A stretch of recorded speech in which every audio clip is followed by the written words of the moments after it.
गोरक्ष और गोमुख। गोमुख और गोरक्ष ये जो आसन हैं, ये दोनों आसन गो से ही प्रारंभ हो रहे हैं। एक तो मुख है और दूसरा रक्ष है। यदि हम गोमुख आसन में जा रहे हैं तो उससे पहले ये मत्स्य आसन का होना जरूरी है। और यहाँ पर पीठ पूर्ण रूप से, पीठ का टिकाव स्पाइनल कॉर्ड का स्पर्श कारपेट से नहीं करना है। और जब हम दोनों हाथों के पंजों को पकड़ रहे हैं तो यहाँ पर हमने नितंब का टिकाव या हिप्स का टिकाव एड़ी पर पूर्ण रूप से नहीं करना है। आंशिक स्पर्श कराते हुए ही स्पाइनल कॉर्ड को सीधी रखनी है।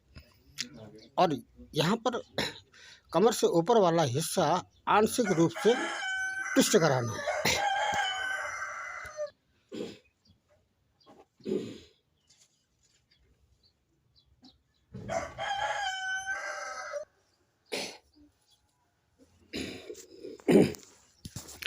गोरक्ष तथा गोमुख आसन से पूर्व वज्रासन का होना जरूरी है।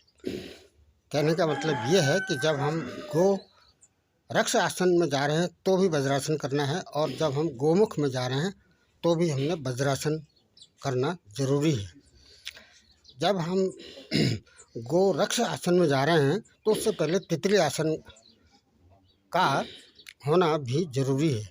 तितली आसन का में जैसा कि 3 स्टेप हैं, उसमें से बीच वाला जो स्टेप है, इसमें नी का जो झुकाव है, टिकाव कारपेट तक ले जाना है। और एड़ी पंजों के बल पर हमने अपने नितंब को एड़ी से स्पर्श कराना है। एड़ी इतनी आगे आ जानी चाहिए कि नाभि ये वस्ती के आसपास एड़ी आ जानी चाहिए। और जब हम हाथों को घुटने तक ले जा रहे हैं तो हाथों को घुटने का टिकाव, घुटने तक ले जाने की जो व्यवस्था है वह उंगलियां आगे होनी चाहिए, घुटने की ओर होनी चाहिए। और यहाँ पर हमने एनएस का कॉन्ट्रैक्शन एंड रिलैक्सेशन करना है।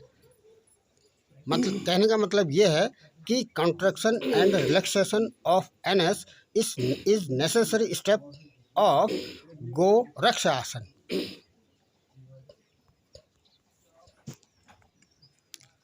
Without relaxation between Goraksh and Gomukh is to be continuously repetition.